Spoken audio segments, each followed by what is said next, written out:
குழுமம் அமராவதி ஆறு மிக பிரபலமான ஆறு, பெரிய ஆறு. இங்கே ஆற்றுல நீண்ட தண்ணீர் போய்கிட்டே இருக்குது.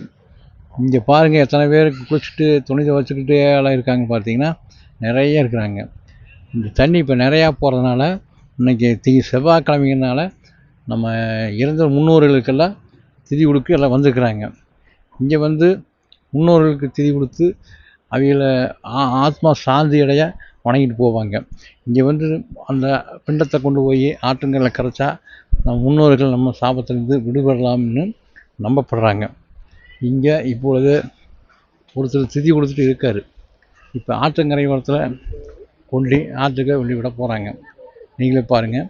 இங்கே ஐயருங்க இங்கே எப்பவுமே இருந்துகிட்ருப்பாங்க. இங்கே இந்த சாமியை கும்பிட்டா மிக்க நல்லதுன்னு சொல்கிறாங்க. ஆற்றங்கரையோடு இருக்கும் தெய்வத்துக்கு சக்தி அதிகம். பார்த்தீங்கன்னா ஆற்றங்கரையில் இங்கே நிறைய பேர் கூடியிருக்கிறாங்க. அமாவாசை அன்று அனைவரும் வந்து இங்கே திதி கொடுப்பாங்க. முன்னோர்கள் சாபத்திலிருந்து மோட்சமடைவாங்கன்னு கருதப்படுது.